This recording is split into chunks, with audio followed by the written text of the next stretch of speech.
2, it counts down from 20, and then it'll stop recording. So, to start it recording, you just push the red button. Okay. At the moment, I'm going to have opening statements, and I'll stop it, and I'll start it again for the first question, and I'll stop it. So I'll segment them out. Okay. And so we'll have like 5 videos instead of 4. So. Well, ladies and gentlemen, good evening, and welcome back to another Candidates Forum and Debate. I'm Johnny Kay, morning show host of Q96. To my left is Deb Sutton, who has been one of our moderators for the previous 2 debates, and unfortunately David Martin could not be with us tonight, so Deb Sutton, I know, will be just fine flying solo as far as our panelist is concerned. Our candidates for the mayoral race for the city of Green River, Richard Baxter, Mark Peterson, and Pete Rust. Each candidate will have an opening statement, and then we'll use a round-robin fashion once again, letting each candidate be the first person to answer a particular question, and we'll continue on from there. We've got our timekeeper in the back of the room. Sir?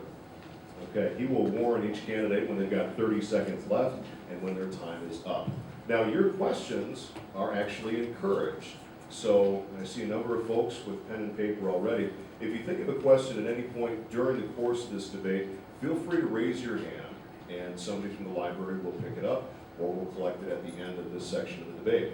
Otherwise, if you would please not only write out your question, but also your name, because if your question is selected to be read at the end of the debate, we'd like to give you the opportunity to read that question. You don't have to, but we certainly want to acknowledge where that question comes from. Any question from the audience here tonight?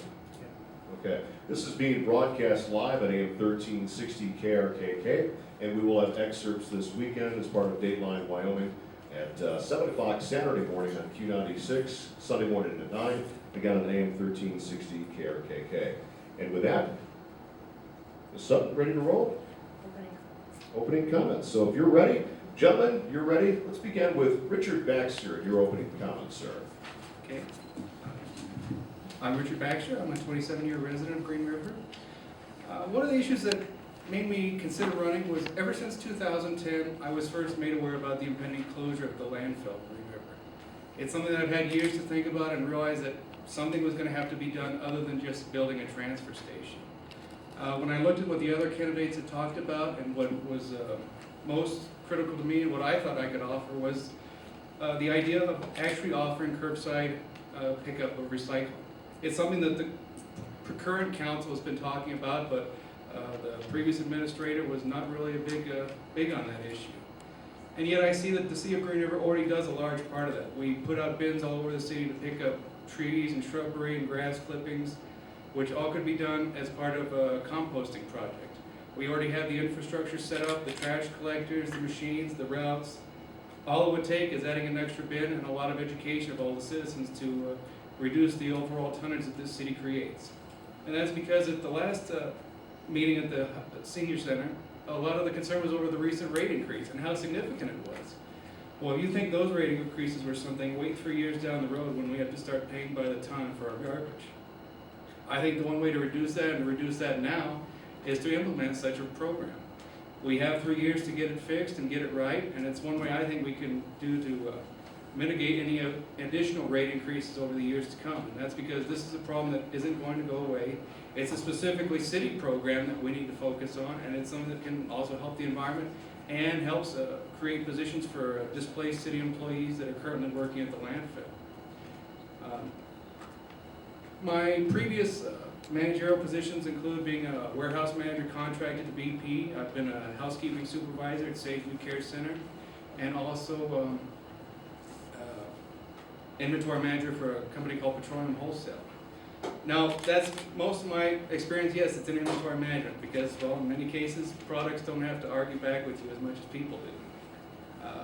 And that, meanwhile, I also realize it's one way to focus me to keep on things and keep them in order. And that's what really made me focus on this issue as a campaign issue. I also realize that we need to continue to focus on maintaining our cultural heritage as well. That's why I'm a firm supporter of maintaining the UP Depot and working with the Union Pacific Railroad to maintain our cultural heritage. As well, we need to maintain our historical heritage and continue to upgrade Expedition Island and maintain it as a source of our history. One of the things that I've seen over the years that I feel that I can offer is a renewed perspective on things, but also as someone who's seen the businesses change over the years, to realize that we need to bring more people in here. Our quality of life is already pretty impressive. We just don't have as many people. And sometimes you want to keep a good secret like that, but I think we can do better to bring more people in. Thank you, sir, and that's the opening statements of Richard Baxter. As we move on down the line, our next candidate for mayor of Green River, let's hear the opening statements of Mark Peterson. Hello, everyone. Please let me be mayor of the city of Green River. I'm a very impatient man. I get tired of the bureaucrat stuff that goes on, the paperwork that's implemented. Here's a good one. The state gives us $1 million right away. We have to spend $500,000 in paperwork. There's something wrong with that. It's the old scenario. We plow the ground. We get ready for seed. We don't have any money for seed to put into the ground. I mean, the government runs really slow. I mean, I see it in the state, federal, city. I mean, they make us jump through the hoops to where it becomes a point of retardation going on. And it's not just the city, it's the state. The state gets mandates from the federal people. It gets old after a while. The federal people, what I'm worried about right now is shutting down our gas and coal. And they're also trying to come after anything they can to keep Wyoming stable. I mean, and if that happens, the key element here is jobs. If no one has a job anywhere in the Sweetwater County, we're going to dry up the oil away. That's what concerns me. It seems like Washington has spent all their money and now they're looking for resources to take ours. There's 10 states in the U.S. that are actually feasibly sound, that can hold their own, and they're coming after us. I mean, they see the resources we have in this state, and they seem to work on federal mandates coming down. Oh boy, I'm going to get myself in trouble on this one. I'm going to use the acronyms. I use these acronyms very carefully. I mean, they project their jobs very carefully too, and it gets to the point that it impacts us with our money, and that's what causes us problems here. The trash collection, if you look out on those old ranches out there that's been out there for 300 years, they used to burn their garbage. You go out in their old trash dumps out there, you'll find a bunch of rusted cans, maybe a few little bottles of stuff there. And there's green grass growing right there where we used to dump it. I mean, at one time in Green River, we used to burn our garbage, and that trash collection, there used to be, 3 people on that truck, and that was it.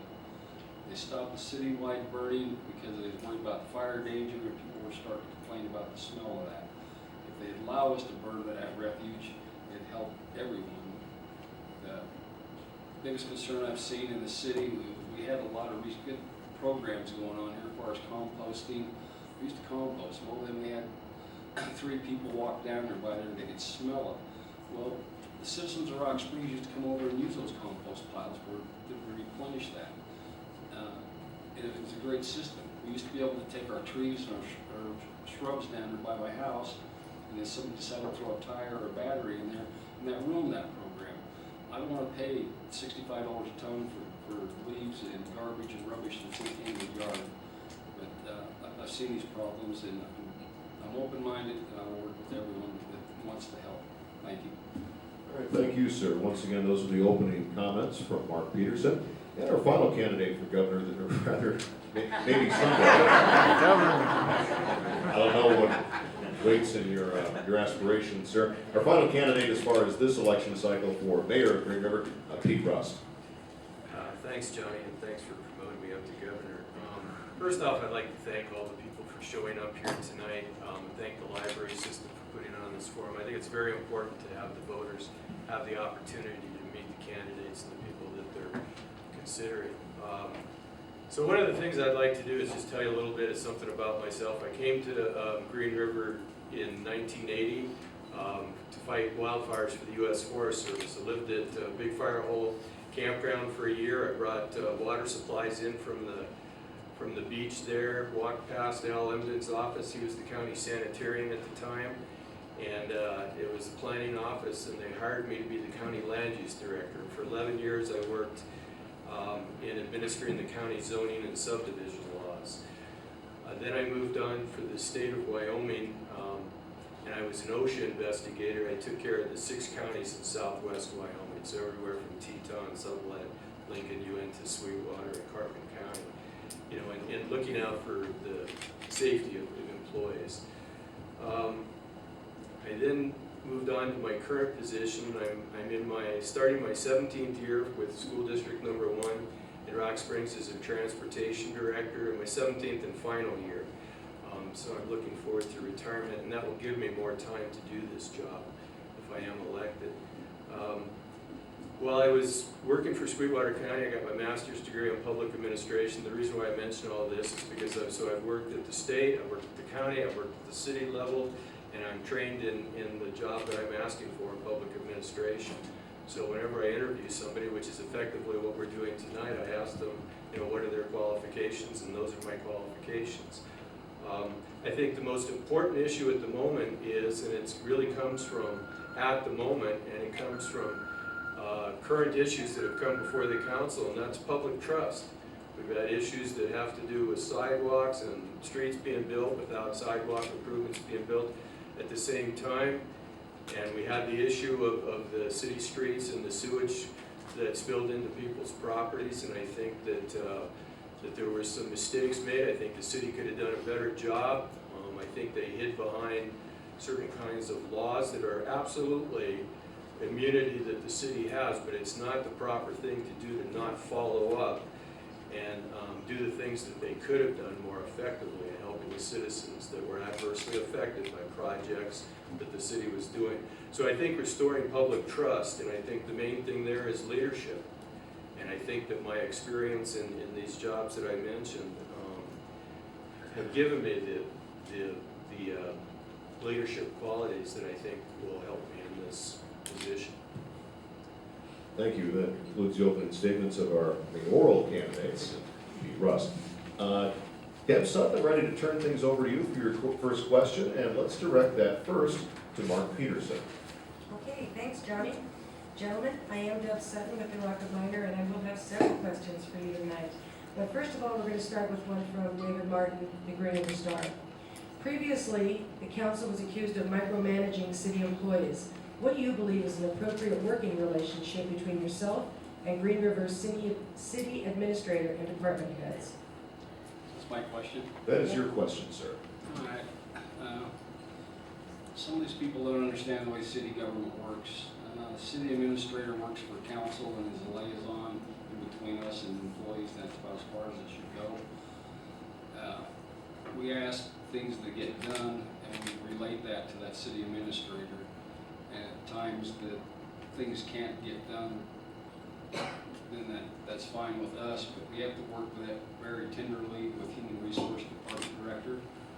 So we understand the problem that's going on in the city, and when we question that, then we bring that question to his attention, and that's what his job is. He's actually working for council, and he's actually the middleman between us and then the city employees, and that's why you want that person in there. You don't want to have a mayorship form of government, because then every 4 years the city employees are a threat. I mean, you know, losing their job. We've seen that in the past. I used to work for the police department for 5 years, and we had a mayor type ship like that, and then the police chief would get changed, and then you couldn't do anything right. You know, it didn't matter what you was doing, you couldn't do anything right, and they bring new people in and lose their jobs. You don't want that. We invest a lot of time and money into these city workers, and you want to keep that workforce because they're invested, they know what's going on. It's a real critical job, that city administrator. I mean, he's got to be between us and the employees and the citizens of Green River, so it's a hard job. All right, thank you, Mr. Peterson. Same question regarding relationship between the mayor, the city administrator, and department heads, so as to not have micromanaging. To Pete Rust. Well, I'm a firm believer in the overall question here is what kind of form of government do you support? And I'm a firm believer that the form of government that we have, which is the city administrator council form of government, is the best form of government to have. And the reason is that I believe that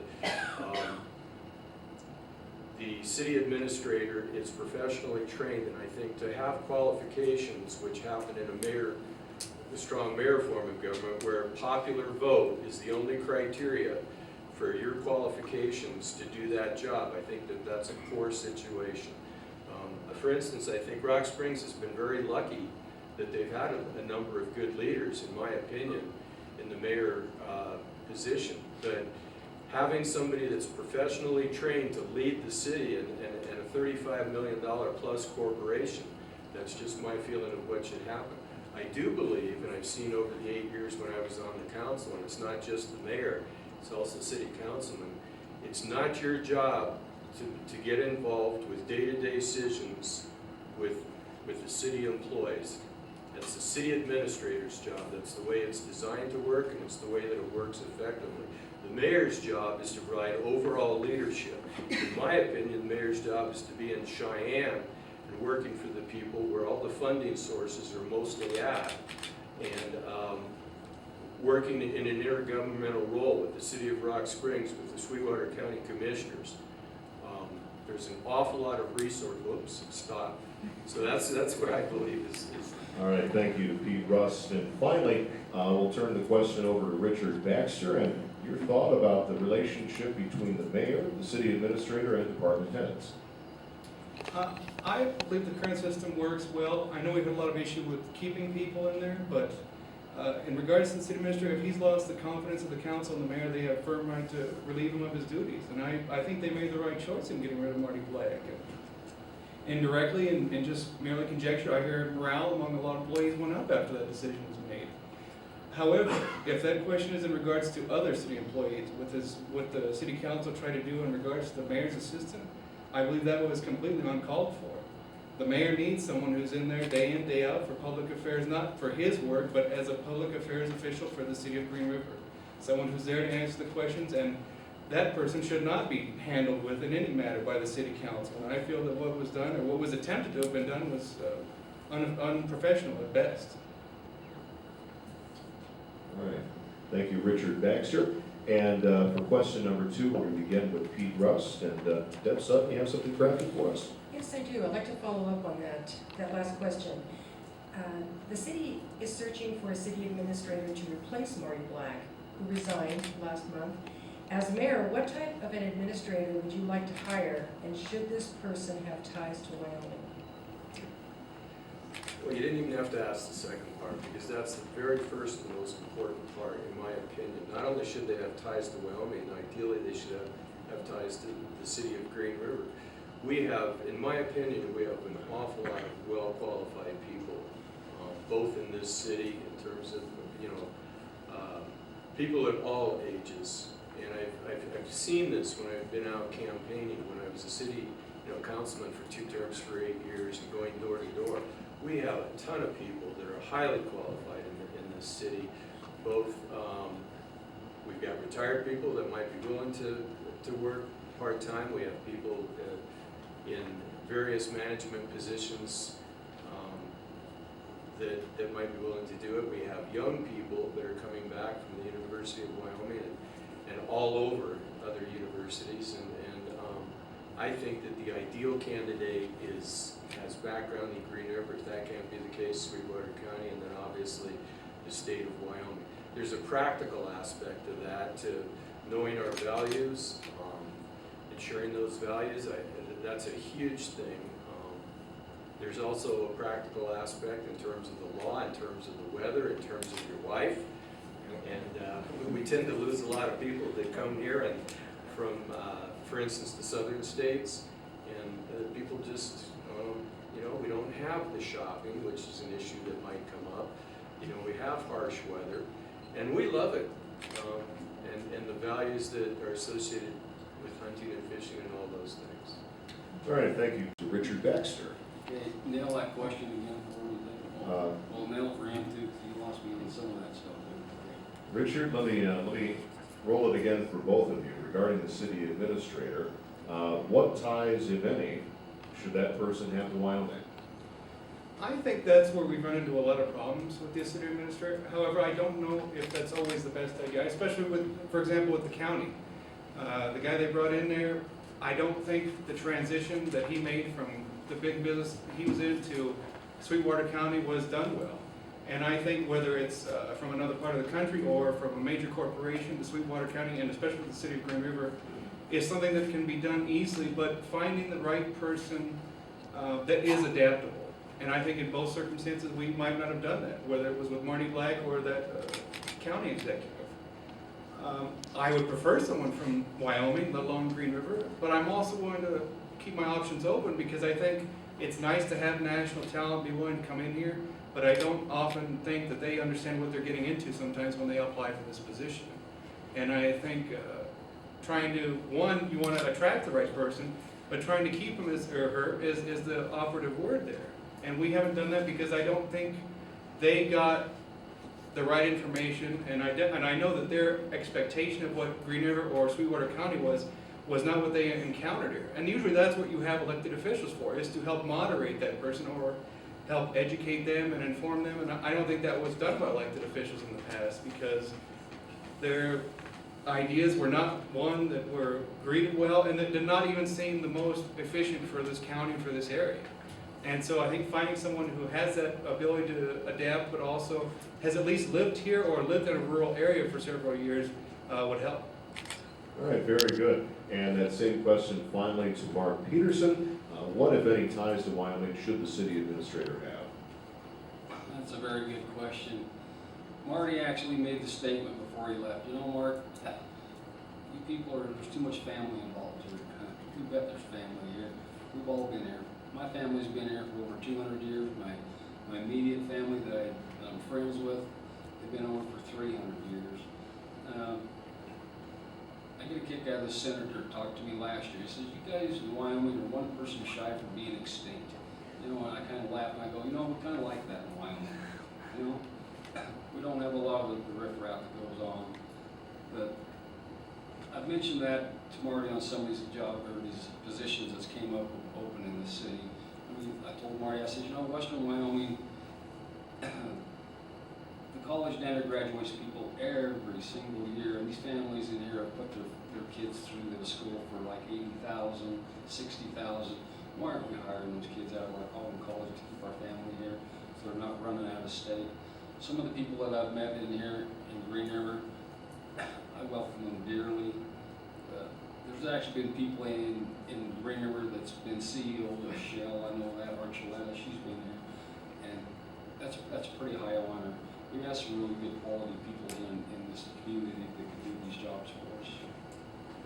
All right, thank you, sir. Ready for another series. And Deb Sutton, question number 3. Gentlemen, with city sales tax figures declining, many projects have been put on hold. Do you have any ideas on how to remedy this situation? The one main way is to attract people in here. And it's not just to attract people here, because I think most residents already know what high quality of life we have here, but it's to focus on enough housing. We're in a natural cul-de-sac, as it turns out, and the city boundaries are not expounding in any great way as in current form. I know the current mayor has tried to work with the BLM and Union Pacific to get land west to here, but as Mr. Peterson pointed out, that paperwork takes time. It's not exactly easy, and it requires, in fact, many years to get some of that stuff transferred hands. One thing I've seen we could do now is, there's been a lot of talk about the old city market. Well, it's an empty lot now. We could immediately try to get it rezoned as residential and put in a 4 or 6-story HUD building, just like we already have at Mansfield. Right there, you're in increased capacity for the area, and you bring people in because you have affordable housing. Now, I'm not saying the city's going to build this building, but it would, again, take a while. But it's one way I know that you can bring people in here and not have to do anything significant. Very good, Richard Baxter. And same question once again to Mark Peterson. Here we go again, sales tax, and that's a good one. I just had this a couple of days with senior citizens. We don't have jobs in this community. You don't have to worry about sales tax. We'll become a ghost town. Some key elements, tourism, yeah, that could probably work. We missed a great opportunity when Jurassic Park came in. We're the gateway to Vernal, that Dinosaur National Park. I mean, for Green River, when people come through Green Rock Springs, they're headed to the Jackson Hole. I got a kick out of the mayor of Cheyenne, Buffalo, and they said, you know what, Mark, I wish Teton County would just give us one of those Tetons, just one. I said, I'll be right back. Where do you want in your city? They started laughing. But I mean, that's a big industry, that tourism up there that generates revenue for the state of Wyoming. Sales tax revenue, I blame about 50% of that on Obamacare. They started talking about fining people. That just shut everything down. People quit spending the extra money that they did have. I've had people come in there and look online to see if they can afford that Affordable Care Act. They can't. I mean, it's terrible. I mean, people just shut down. Once you start imposing fines on people, they shut the free spending down, and that just kills us. Sales tax revenue, I said, I wish it would go up. I wish I could come in here as mayor and have $30 million to give everybody what they want, but it's tight right now. The county's feeling it. Rock Springs is feeling it. They cut $8 million out of their budget. We cut $1.5 million out of ours. I mean, it's tough. It's tough. Thank you. All right, thank you, Mark Peterson. Finally, to Pete Rust, sir, your thoughts on remedying the situation of declining sales tax in the city? Okay, well, first off, and you know, the good news is the last period in which we got sales tax, recently, it actually went up $500,000. So the situation that of sales tax is a very fluid and fluctuating situation, and what's bad today might be better tomorrow. But I do think that one of the most important situations, and you know, a couple of guys have mentioned it, is sales tax is based on population. If you increase your population, you increase your sales tax. Sales tax is what takes care of all the improvements. The fact of the matter is we don't have to develop very many places for new housing. We've got a huge area where Lincoln School was taken out, and I think it's an ideal location for probably, and I'm not sure how many people here might be adjacent to that property, but probably something like senior housing would be a good location. The council, many years ago, with your monies, in the 6 penny monies, put in the improvements to the FMC area, roads, lift stations and things like that. We've got property that's prime residential property overlooking the Green River, which is going to go big time. It's been caught up in litigation. It's about to be settled. I don't know what the litigation is all about, but when that happens, we have hundreds of acres, and the big part of development is having infrastructure there, and it's there. So the city of Green River has had the planning and the foresight to get the residential areas ready. Very good, thank you, Pete Rust. Ready for another question? Sutton. Thanks, Johnny. Okay, this is a 3-part question, so hold on to your hats. How should Green River's share of the airport subsidy be handled? Do you approve of it? And would you ever reconsider joining the Joint Powers Board? And we'll begin with Mark Peterson answering those series of questions. Sir? Okay, that's the Rock Springs Airport, your question. Yes. Well, that's a good one there. I've mentioned that in the paper. I mean, the airport subsidy, it's a really rough one. That subsidy's never going to go away. It becomes a charity type thing going on. If free money's free money, then they'll keep coming after it. I wish they'd run the airports in general nationwide as a business. I blame some of this on terrorism. Right now, I'm almost terrified to fly. They strip search you. You got to go through lines. You don't know if you're going to get there. You don't know if your luggage is going to get there. You don't even know if you're going to get home. The question that was on there, they're holding us at hostage. Denver's willing. I think the county commissioners has told us it's like $750,000 to go with Denver. Utah wants $2 million. My question to Utah is, when we go down there, where I'm staying a night in the motel room, I'm taking my truck down there and headed to Costco to load up for some groceries and some other supplies that I'm gonna need. And God forbid I go down State Street down to the pawn shops, because I bring all kinds of trinkets home from my shop. I mean, we're gonna lose revenue that way. We're a rich community up here, and they know it. I talked to the banking systems, and there's a 40% expendable money in Sweetwater County. They know we're rich. They know we have money. Expendable money, people are just shutting it down right now. So, and it becomes really confusing as far as that airport people. They're getting hammered over there every month. It seems like there's something coming on with the FDA, you know, or FCC. It's a hard system to run. Thank you. All right, thank you, Mr. Peterson. We'll go next to Mr. Rust, and your thoughts on airport subsidies regarding the Rock Springs Airport, if you approve of that, and your thoughts on joining the Joint Powers Board.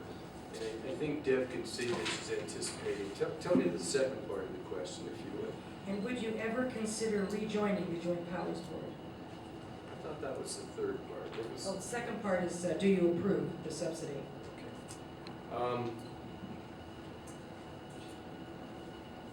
First off, I think that the biggest thing with the subsidy, I do approve of the subsidy, so there's my answer to number two. I think airports are a critical resource.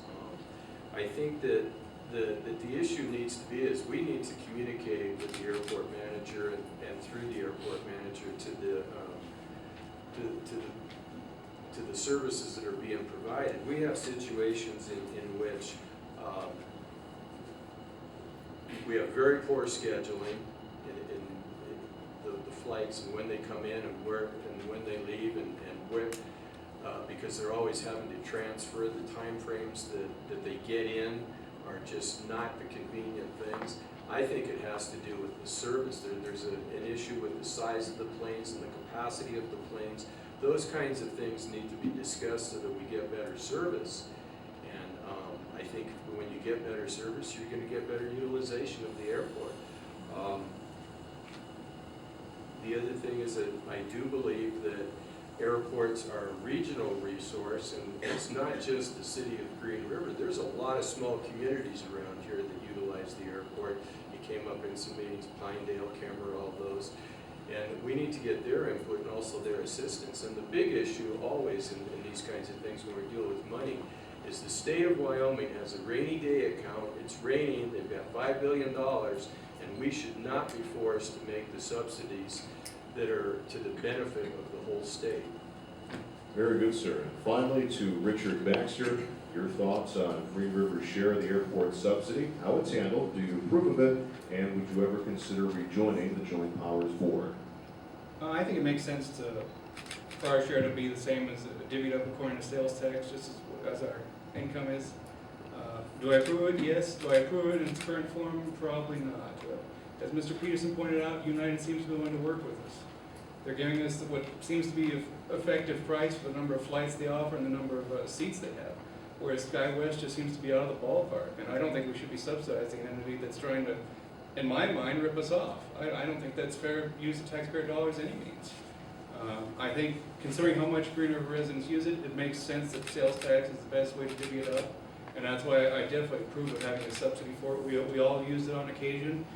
It's, like you said, it's a regional airport. We all need it. It's used for other means other than transportation and sending goods, and it helps to have for special dignitaries to arrive as well as for the Joint Powers Water Board, or Joint Powers Board. I think I would consider it, but I mean, I would not have final approval on that. Very good, thank you, sir. We're going to roll on with another question. This is going to be answered first by Pete Rust, and with that question, Deb Sutton. A little shorter question this time. Name 2 issues you believe to be critical for the city. How do you believe they should be addressed? Again, I think the big one is, and it's not just particular projects, I think communication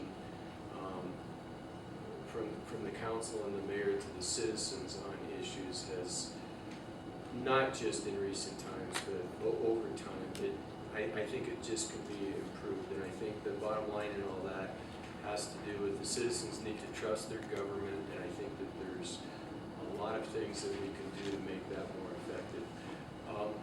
One of my favorite issues is downtown revitalization. I think it ties into a lot of the different areas of bringing in industry and bringing in business and by having an attractive community. And I think there's a lot of very simple, very inexpensive kinds of things that can be done.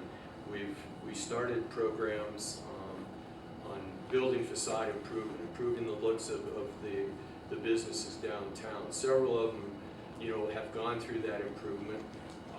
There's lots of room to do that. I had one of the business owners, when I was out talking, ask, could we extend the street lights that are a nice decoration and a functional, it gives some personality to the city. Could we extend them to the east side of town? The entrance to the east side of town is badly in need of improvement.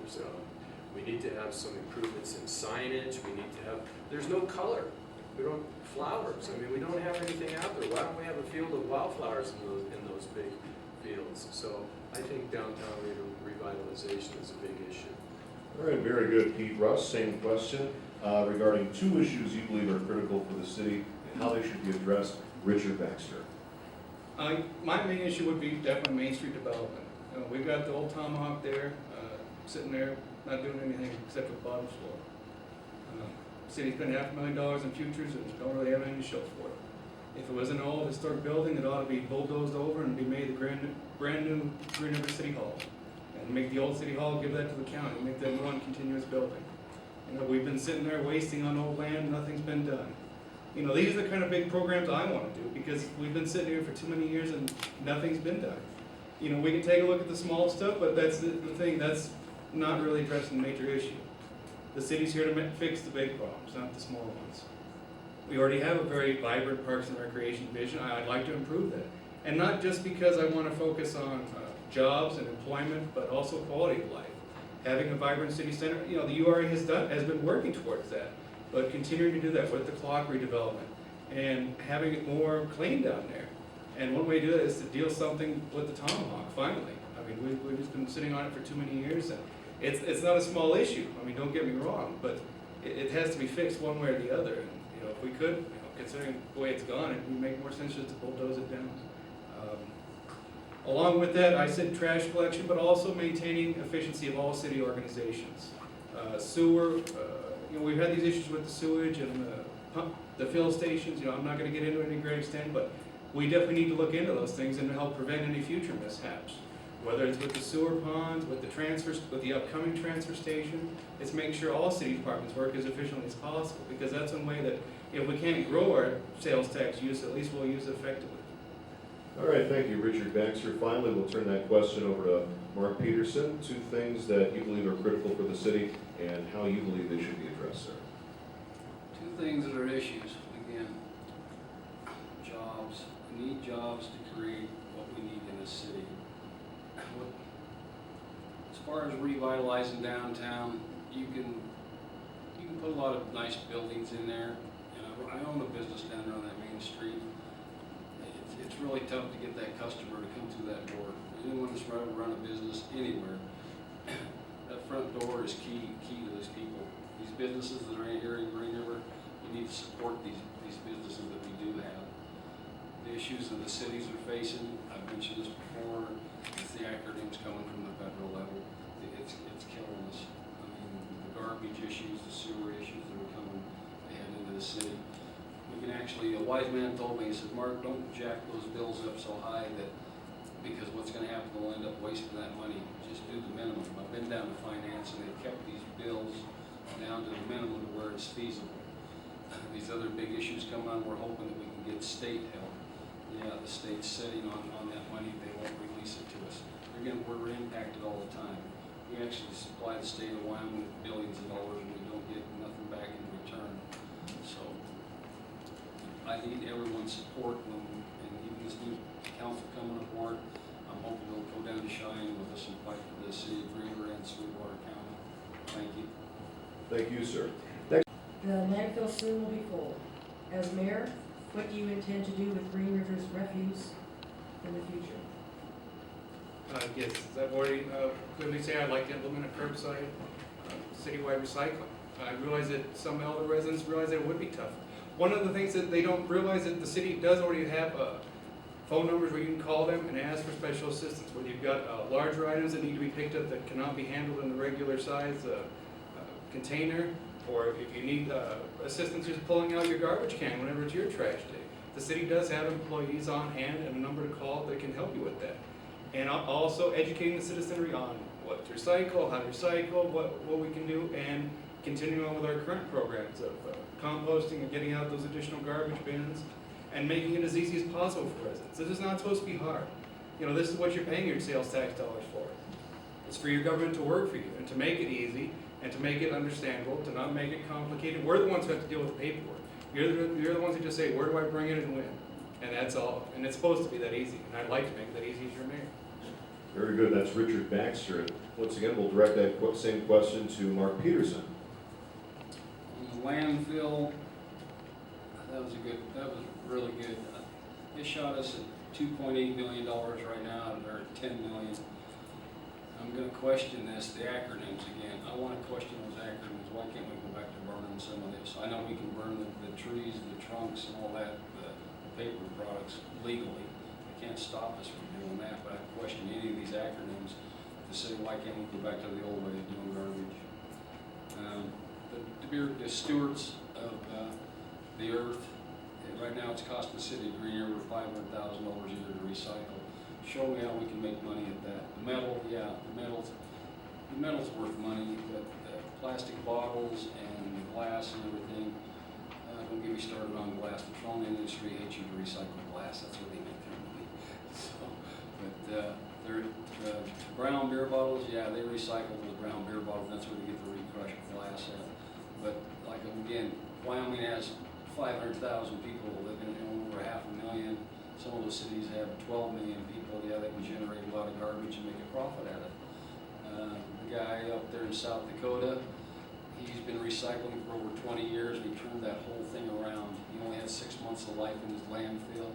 I can't get anybody from the city of Green River to go up there and visit him. It's Jerry Wright is his name. He's been at it for 20 years and he's doing something right. And I know how he's doing it. He's taking the prisoners and using them for help. That's how he's doing it. And that's what toothpicks through the trash to recycle. Thank you.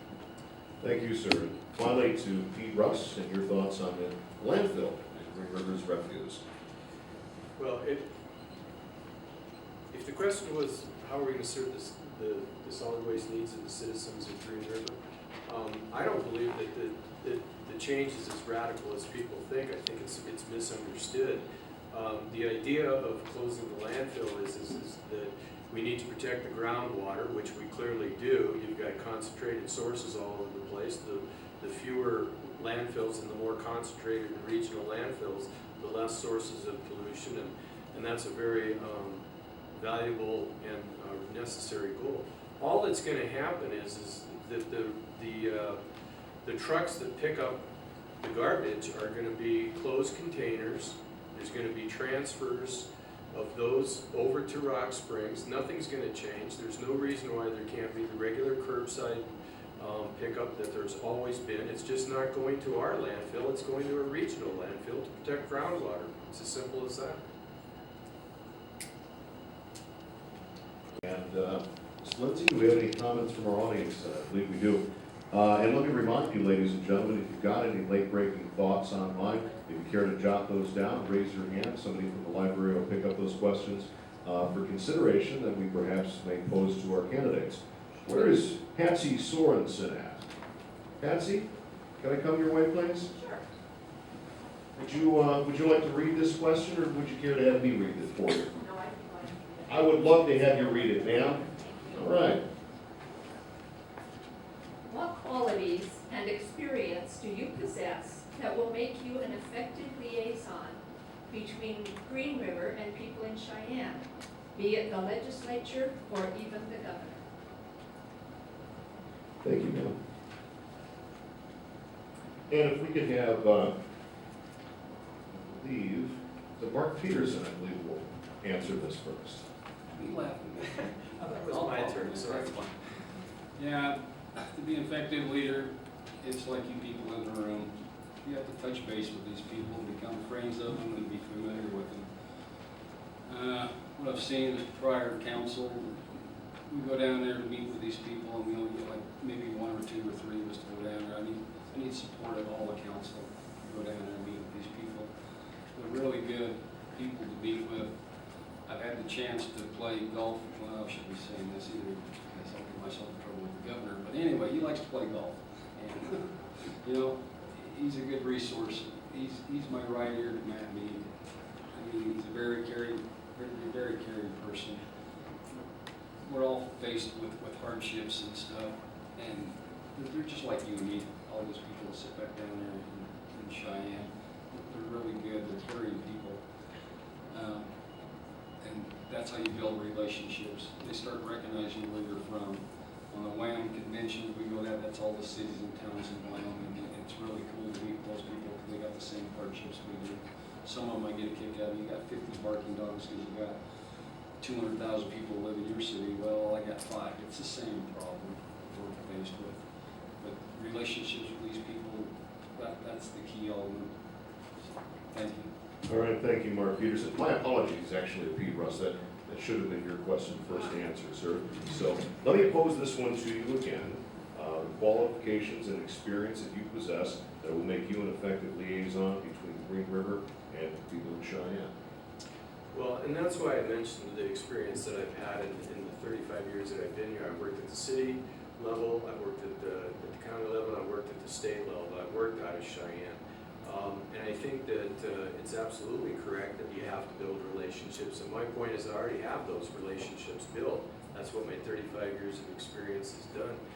I was going to mention somewhere along the line, I actually, the first person, well, let me go back. One of the people that I think is an absolute key resource that I happen to have exposure to, and a lot of you people know him, Chris Boswell was he was the minority leader of the House. He was Governor Friedenthal's chief of staff, and amazingly, in my opinion, when Governor Meade came in the opposite party, he appointed Chris Boswell to be the head of his transition team.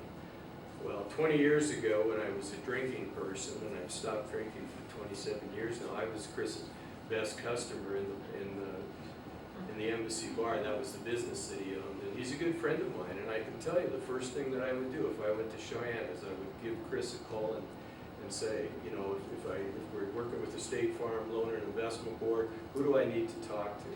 My point is that 35 years, there's people in the audience here I know, I see from the state, from the college, people like that. Those relationships I've already established, and I have them in Cheyenne, and that's what I have to offer in terms of the mayor's position.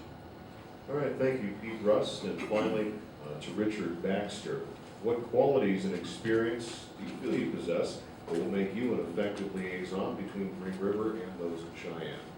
Well, one of my most enlightening experiences as a board member for Western Wyoming Community College is to realize how much the legislature affects our everyday lives. Half of what we do as board members does not even take place within the college walls. It takes place with the governor and the legislature. They control our funding, they mandate our standards, they mandate a great deal of what goes on at the college. And talking with them and helping them understand and realize what we face on a daily basis, what we face with students, what we face from other outside pressures, is something that the legislators usually don't understand or have never heard of before. And so working with them, and one thing we've realized is that we don't even work with our legislators that are outside of the county. And yet we have an extended service area that extends all across the western part of this state and even north of here. And yet we haven't done as good a job as talking to them, yet we do with our immediate people in those other counties, but actually with legislators, we haven't talked to them as much. And it's one thing that I've learned to get into them and realize that these educational opportunities affect everyone, not just the ones in Sweetwater County. And it's realizing that you have to talk to legislators from Torrington, from Gillette, from all over the state, because those municipalities face the same things we do in Green River. And that experience has definitely helped me to realize how important it is to interface with them on a very regular basis. Very good, and that's Richard Baxter with the answer to that question. I must tell you, this is the most fascinating and interesting debate and forum that I've been part of in this past week. Thank you to our candidates, and also thank you to question for our candidates this evening. Gentlemen, in October, the City of Green River and the state of Wyoming conducted a community assessment, and it also involved 50 open public forums. It was quite an endeavor. Here's a copy of it. Have you had a chance to read it, and would you wish to comment on it? It was very extensive. It gave pros and cons about the city of Green River. I only got 1 minute, so I can't read all of the questions. So let's begin with Pete Rust, sir, regarding the forums. This is the document that Mr. Day is talking about. I have read it. It's kind of actually part of my opening statement that was cut off at 3 minutes. But and it's a huge thing, because what it is we don't have to do any new studies. This document and the other document that I have here, comprehensive plan, these provide, there was over 600 citizens that gave input on this Wyoming Rural Development Council Community Assessment, 600 people. It has the comprehensive, well, this plan. So it's got huge citizen input, and all we need to do is we need to get on with the job of, the first thing that I would do if I was the mayor is get citizen committees involved in implementing what's already in there. We don't have to do any more studies. The comprehensive plan is an excellent document. This has action strategies. It's got goals and values. It's already been done. What we need to do is we need to get organized. We need to get the people involved and find the ones that are interested in the particular areas where there might be downtown redevelopment, whether it's parks and recreation, whatever they're interested in doing. Get those committees going and get on with the business, because the homework has been done. It's an excellent document. All right, thank you, Pete. Russ, regarding those same documents, your thought, Richard Baxter? Yes, I value those community inputs all the time, because I only see a certain amount of what goes on here.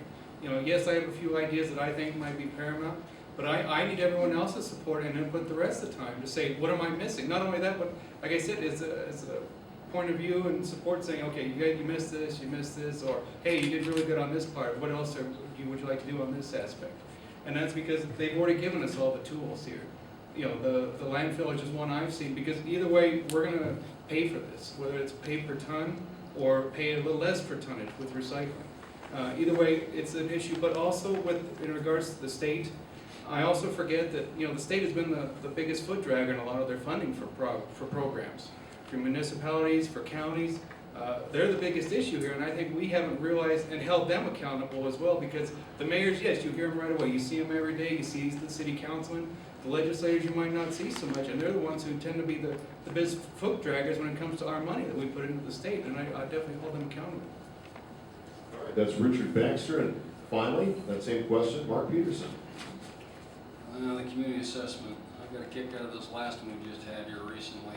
I won't tell you the gentleman's name, he's very well known, he's made it, all of them. I think I made my first one 7 or 8 years ago. And they said, oh no, we're doing this again, it's the same story. So, I mean, it just drags on and on and on. Community, yeah, I'm all about community. People in Green River are my family, people countywide are my family. The documents are there. Do we have the money to implement them? No, we don't. Not right now. The wants and needs of this community, here I go again, I'm focused again. Fire protection, police protection, garbage, water, and sewer. This is the key elements that sustains life in the Green River. And this is what I focus on. When I get community involvement in there, it comes back over on this end. They start wanting things. Well, we're spoiled right now. I got a kick out of I just met a gentleman from Cheyenne, and he came here and he goes, you guys got a rec center? And I said, oh, we just got a new Olympic pool. And he goes, we don't have that in Cheyenne. Well, that's because you didn't pass the 6-penny sales tax. And they go, yeah, we shot that down. That's where you get the cool stuff. That's where you get the stuff that you want. The needs, again, on this end, this is what I'm focused on. You can give as much community input as you want, but what can we afford? Thank you. Thank you, sir. And where would I find Sandy Henderson? Even with our audience here at the library. Sandy, would you care to read this question for our candidates? Glad to. I am Sandy Henderson. I'm the treatment court coordinator here in Sweetwater County. And 10 years ago, we implemented the drug court program here. And when we first started, we were banging our heads against the wall, but the city of Green River was behind us. I want to know, will you be behind us, and will you continue to support and stand behind us and give us your PD department too? And Richard, if you could answer that first, please. Yes, 100%. Drug courts have shown to reduce recidivism rates increase rehabilitation, and lower costs for all taxpayers involved. They're a program that we're glad we supported 10 years ago, and we'll definitely continue to do so because nationwide they've shown to be a great success. Very good. And direct that same question to Mark Peterson, please. You're the drug court. Thank you for caring about these people. What's the first thing they taught me when I went to city council or out to the WHAM convention? That's the first thing they taught me. Mark, you can't legislate behavior. You cannot. I can make 100 laws and they're still going to do the same stupid thing. Now, can we help the people that want to be helped? Yes, we can. And I thank you for helping those people. The court systems, here's a good one. Okay, we all pay insurance, good, cool. What do you got on your insurance bill? Driving, no insured driver, who's paying for that? Us. Does it stop them from getting in a car and driving? No. Does it stop them from drunk driving? No. It doesn't. You can't legislate behavior. The people that are involved with all these closet issues, I want to thank you for what you do. These are hard issues, and you people that have got a heart of gold put up with that. And that's all I have on this. Thank you. Thank you, Mark Peterson. And finally, to Pete Rust, your thoughts behind the treatment court program.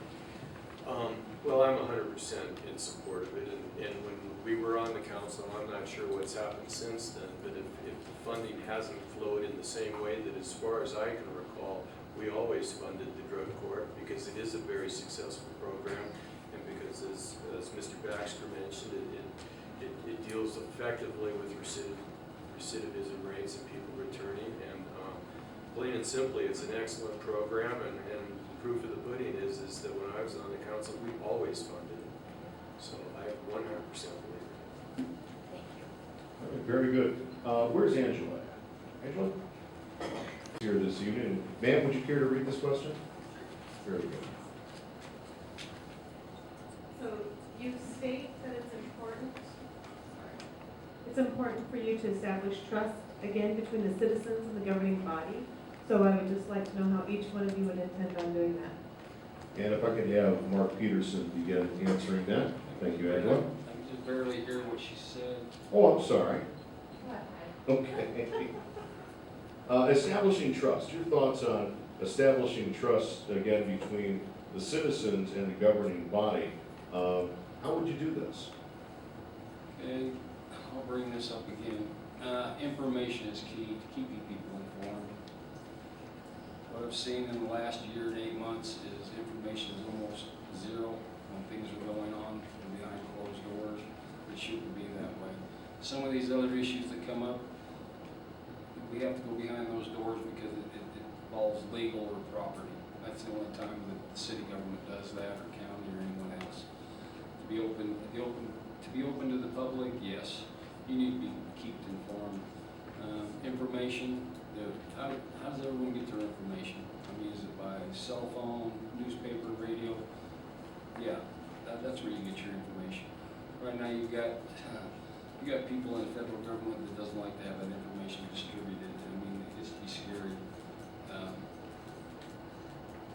But if I can keep you people informed, yes, I will.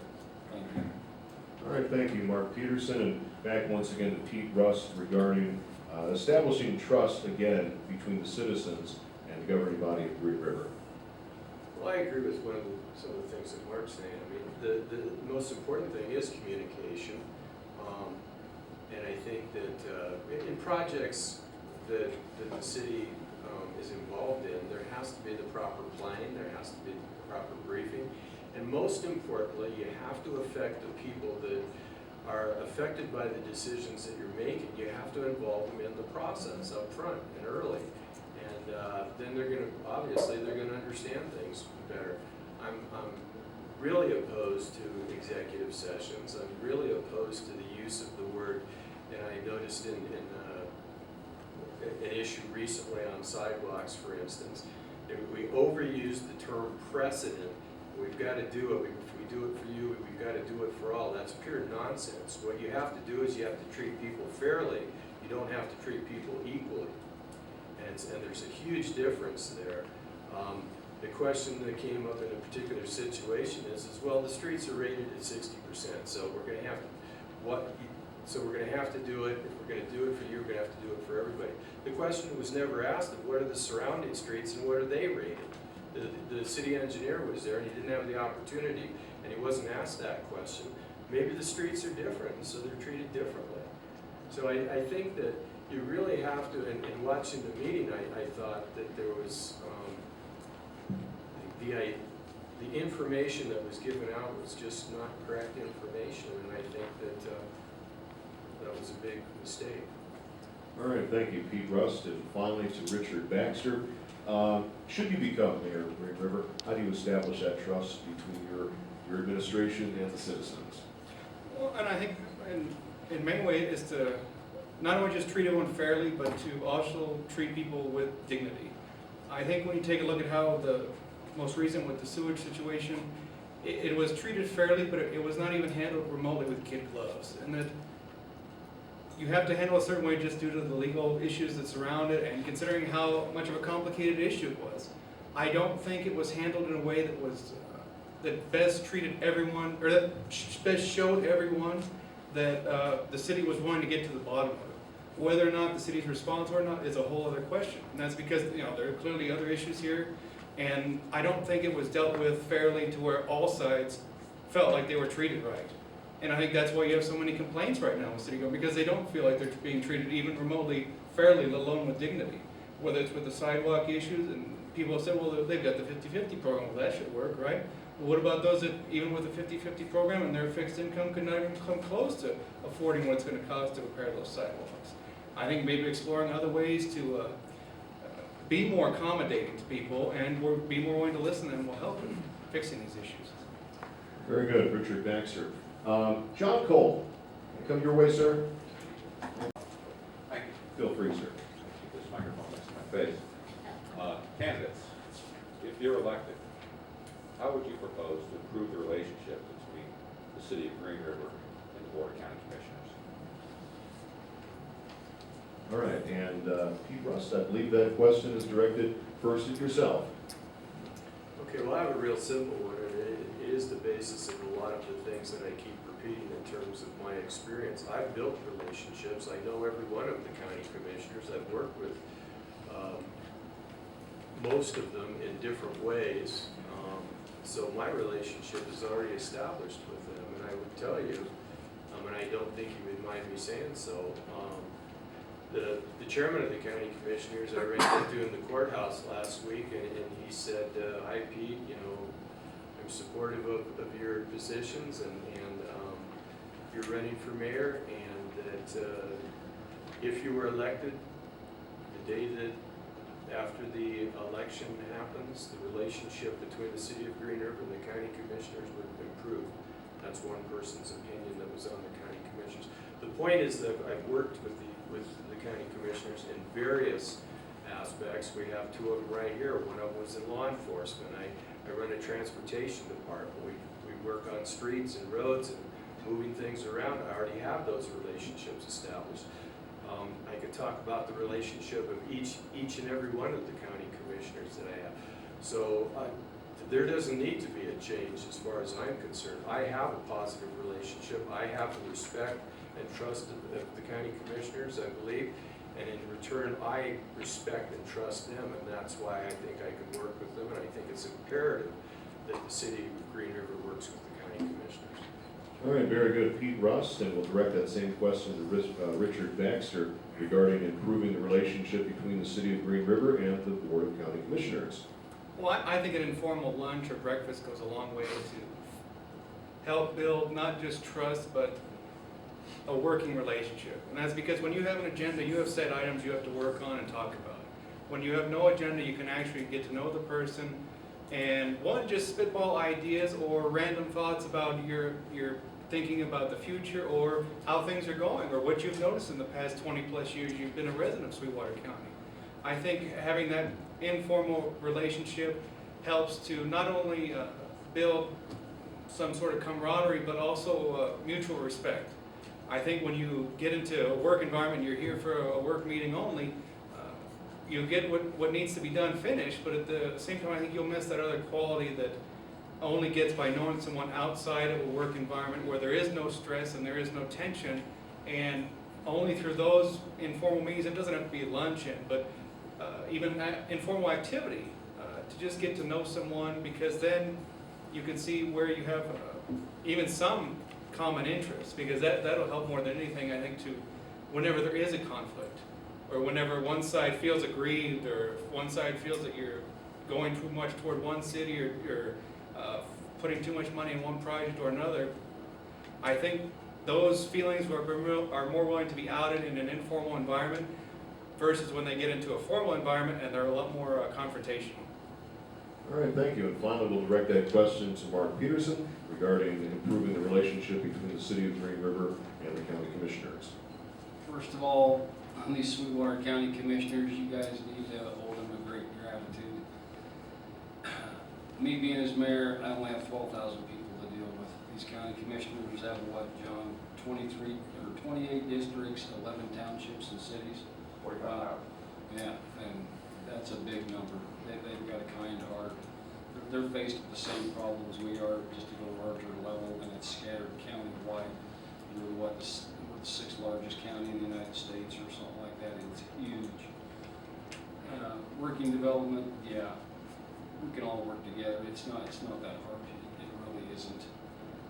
Some of the issues, a little bit of squabbling that I've seen going on in the last year and 8 months, it all got resolved. It all got resolved real easy just by working with them. It's not that hard. We all have the same issues and the same problems. But like I'm saying, the people in Sweetwater County need to give these people a big thank you, because they are doing a really hard job, and it's scattered out way wide. Thank you. Thank you, Mark Peterson. Next question we'll direct first to DeCecco. Ma'am, would you care to read this question? Outstanding. Let me come your way, please.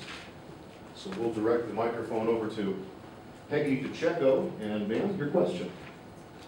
It seems that there's a consensus that I beg your pardon, I had more than one. What are your views on historic preservation and attracting visitors to our city? I think it's important. I feel like we haven't done a fair share of that. I never realized how many tourists pass through this town or pass through the interstate and never stop here. In many instances, I don't even think Rock Springs does a good enough job to keep the travelers and definitely out-of-staters that we get through here to spend the night and to actually explore.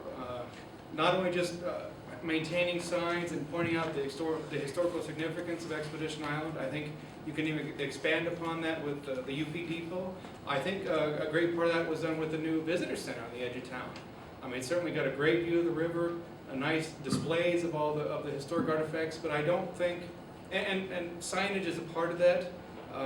At the same time, I don't know if a lot of people even look to that. You know, at the historical center, or excuse me, at the senior center, they ask, well, what do out-of-staters stop here for besides they're stopping to eat at McDonald's? I mean, other than that, they don't really recognize a lot. And I think by, like they said, some of the issues with cleanliness and trying to make more effective signage, by helping to let people to actually spend the day or even just the afternoon here, because it's not just eating, but spending the afternoon at the park, seeing the little water play park we've got here. I mean, we've actually done a lot over the past few years to help this town out, and I think, and expanding definitely the number of hotel rooms we have here, but keeping people here and helping them see how much history is in this one street here would help do a great amount for that, and to keep people to learn something about this town and this area. All right, very good, sir. Let's direct that question to Mark Peterson and your thoughts on historic preservation and attracting visitors to our city. Historical Preservation Trust, that's a favorite of mine. I was on that committee. I think the world of what's available here in Green River and Sweetwater County, but to get that tourist to stop and look at that's a key issue. I keep telling everyone, information is key. How do you catch that eye? If you can catch that person's eye traveling, yes, that's where you're going to be your money maker at. The people that serve Sweetwater County, that's going to be your restaurant and hotels. You should keep these people informed, keep those brochures out there. That stops them to take a look and stop and and see what's going on. My wife Debbie served in the restaurant business for over 40 years, and she directs them to Sheep Creek, she directs them to the Wild Horse Loop, and these people actually spend a few extra days to see what's going on, and with the people that serving these tourists that come in, you want to make sure that they're on target for these people to spend money in there. The historical tourism, or the historical part of it, yeah, we've got a great history in Wyoming. There's so much to see out there if they just take the time to stop and look. Thank you. Thank you, sir. And finally, to Pete Rust, your thoughts on historic preservation and attracting visitors to our city. Well, I think it's absolutely imperative that we preserve our historical buildings, and I know we do have a historical preservation district. I think that we need to make sure as the city that we provide the funding to make sure that the improvements that can be done to those buildings are done, that we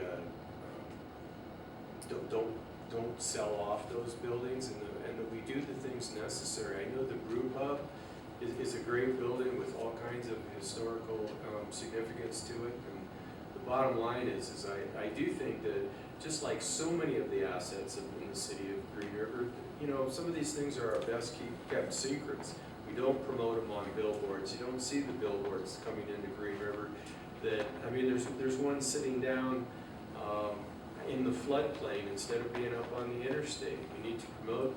If we're going to spend the money, which I think we should do to preserve our historical resources, we need to get people in that can appreciate it. And there's a lot of interrelationships. We make our downtown more attractive. They're going to come in. They're going to look at the downtown. They're going to go.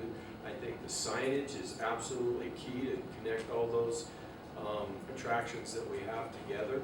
So I think there's a great deal of potential for tourism and the promotion of our historical resources. Very good, thank you, sir. And where is Bill Hooley at? Bill, would you care to read this question? And answering this question first, I believe will be Mark Peterson. Let me make my way back to Bill Hooley here this evening. Thank you, sir. If elected, what are your plans to help boost the city's savings and build a financial stability in our community?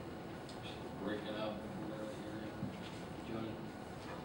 Thank you, Bill. If elected, what would your plans be to help boost the city savings and also build the financial stability of our community? So, Mark, that is your question first, sir. Bill Hooley, that seems like a familiar billboard around my town. I wonder if I've seen that name. Savings, okay. Lisa May sits on council with me, and probably Pete's familiar with it too. The state of Wyoming makes you almost have a zero budget. We got in trouble with the city of Grant with the state of having too much money. So we started doing some projects and said, oh no, you're not going to get more cookies out of a cookie jar. So they made us spend it.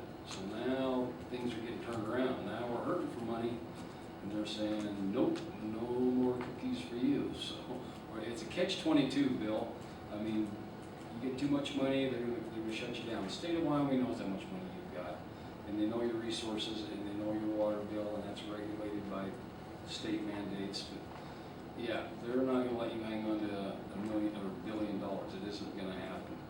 The thing that I'd like to see is the return some of the money that's been outsourced out of this county and out of the southwestern Wyoming, have a return.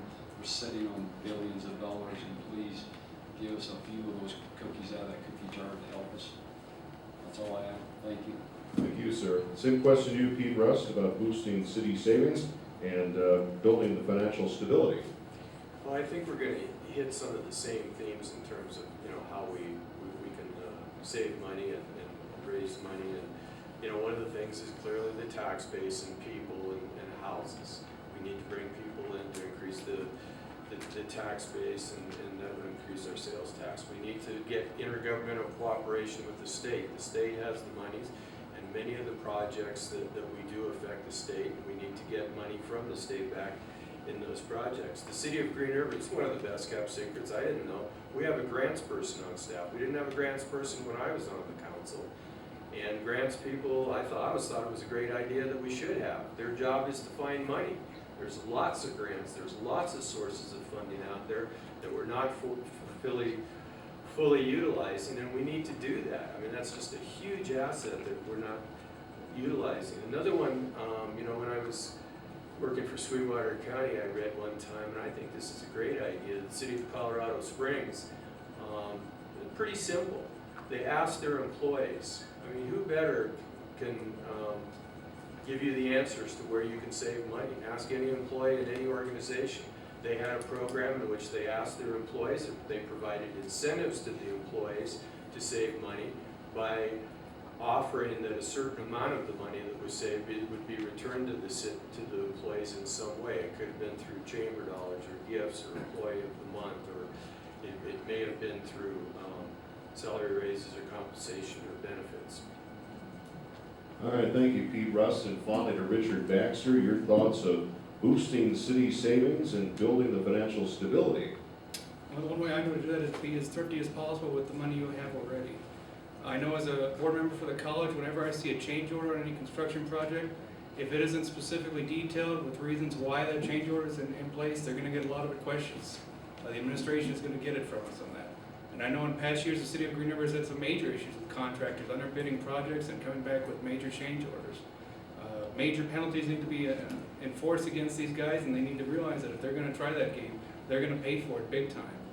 We cannot be stuck with that in any future projects, and by maintaining whether it's effective contractor pre-qualification or using the state of Wyoming for certain projects, the more we can to avoid any additional expenses is the first step to saving money in the long run.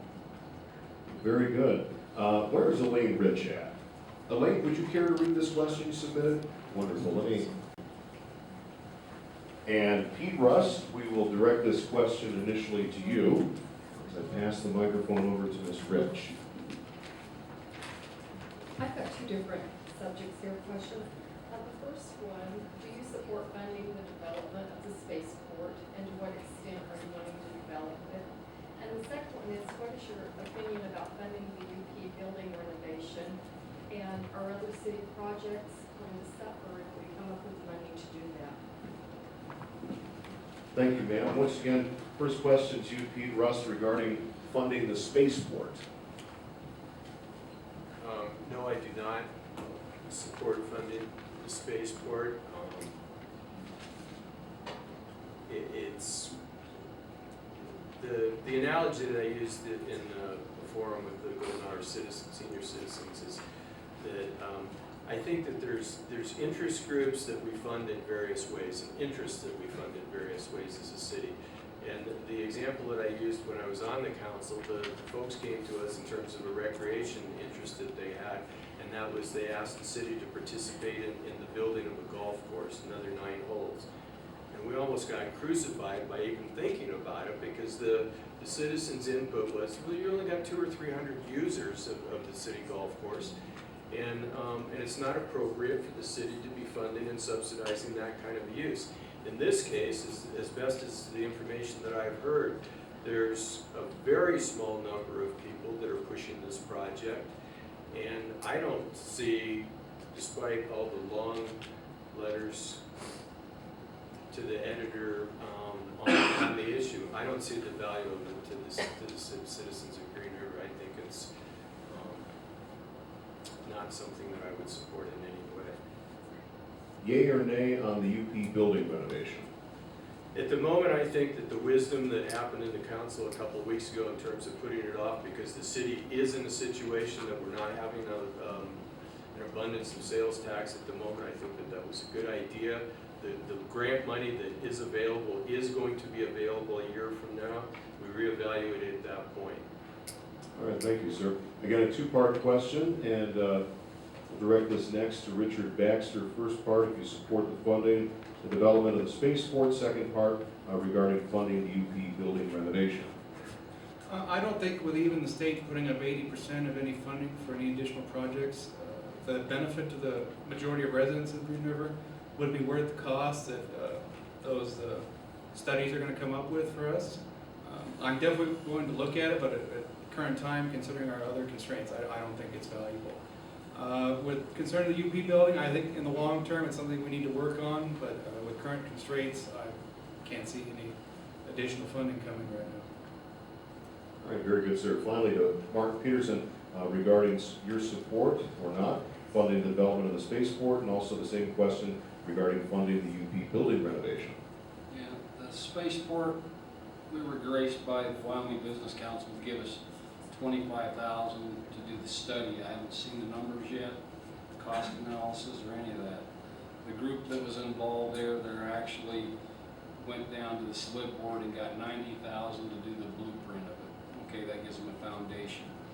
I want to see the numbers. I want to see if that thing will actually produce money and not be a debt to our society. If the numbers are there, then cool, I say move forward with it. The state of Wyoming is interested in aeronautics for tourism. I'm thinking the city of Torrington, they just gave them $20 million to put that airport in there. They must have an interest in what's going on up there. Again, that's air travel, and that's another way to travel to Wyoming. Will that bring revenue? I want to see the numbers. The UP building, show me the numbers. I don't want to stick $7 million into a building and I have to be spending another $1 million a year or $500,000 support. I mean, show me a reason that that's going to be used and utilized by the citizens of Green River. Generate revenue off of that to the city to be self-supporting, cool. I've been to Mississippi down there, and they took an old schoolhouse, and they actually had art classes in there, culinary classes, and it's actually generating revenue for that city. If they can show me the numbers that will generate revenue, I say move forward with that. But right now, no. The way the money is, it's tight. Hopefully with the state of Wyoming, we can get some more revenue from to do that. Even if I have to go talk to the Union Pacific Railroad to see if I can get some funding. It was their building, maybe they'll give us some support. Thank you. All right, thank you, sir. This will be our final question of the evening, and here to read this question yourself. Gentlemen, this is a very direct question, and all it requires is just one answer. If elected the next mayor of Green River, what do you feel in your mind will be the biggest challenge that you'll be faced with if elected the next mayor of Green River? Just one question, one answer. The biggest challenge that you feel that you'll need to be facing. Thank you, and we'll begin with Richard Baxter. Definitely budgetary constraints, picking which programs to fund and which ones not to, and being very precise with how many benefits come out of each project and how many are going to not get that funding. Very good, sir. And same question, Mark Peterson. My biggest concern, again, here we go, I had money. Money for the needs. Fire protection, police protection, garbage, water, sewer. It sustains life. And to support jobs. Any kind of job creation, anything. And that's what keeps everything working. That's all I got. Thank you, Mark Peterson. Finally to Pete Rust. Well, it's the same thing. It's the budget. It's leaving no stone unturned in terms of looking for savings in every way that you possibly can. It's the same thing in looking at every funding source that you possibly can. And we need to do that and just be as efficient as we can. I think we need to provide for the basics, fire, police, road, sewer, water and garbage first, and not get too carried away with things like the intergalactic spaceport. It's just not the time, and that's what we need to do.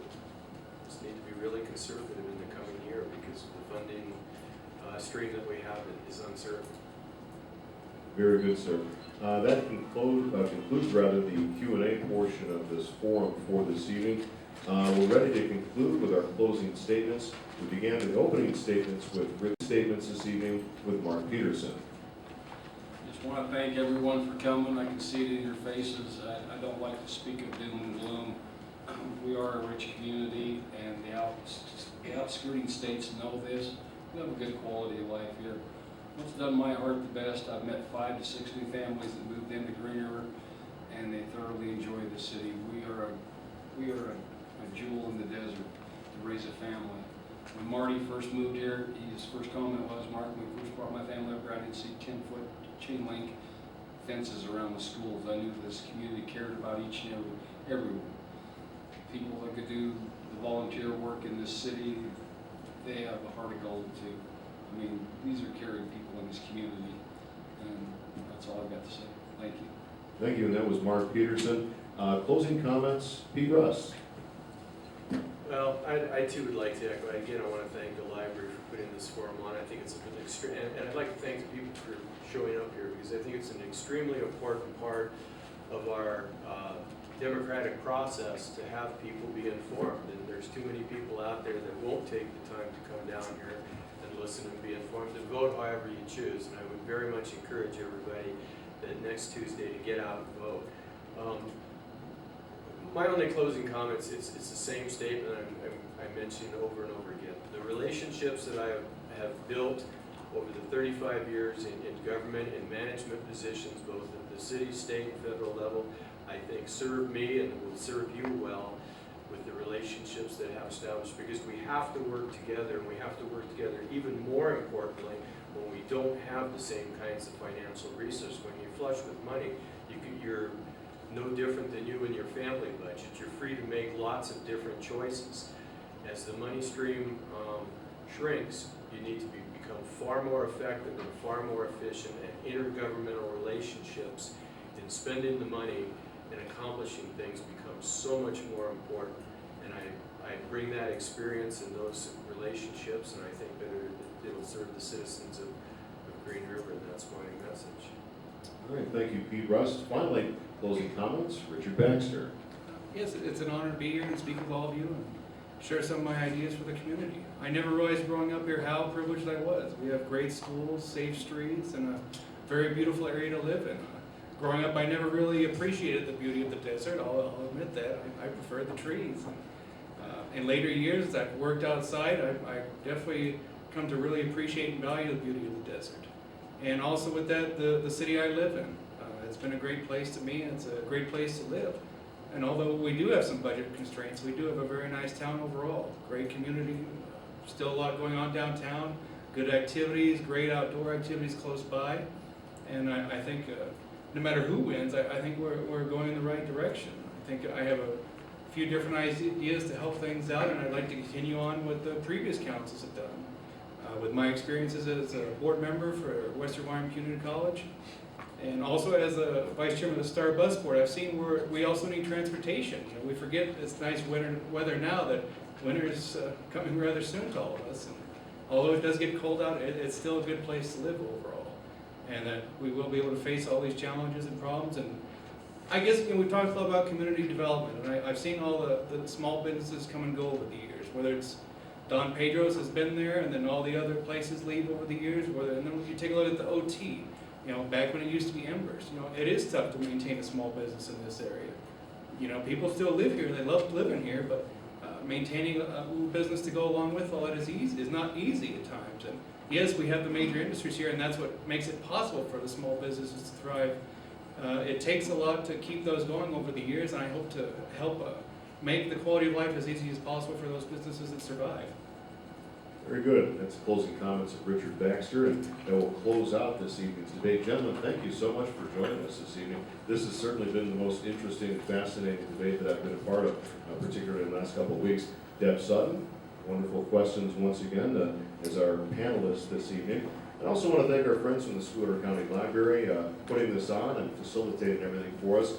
Get out and vote next Tuesday, and I believe we'll have more debates and candidate forums to follow. Ladies and gentlemen, thank you so much for joining us here at the library this evening, tuning in on AM 1360 KRKK. We will rebroadcast as much of this as possible Saturday morning and Sunday morning as well. Thank you so much. Until next time, I'm Johnny Kay. Have yourself a wonderful evening.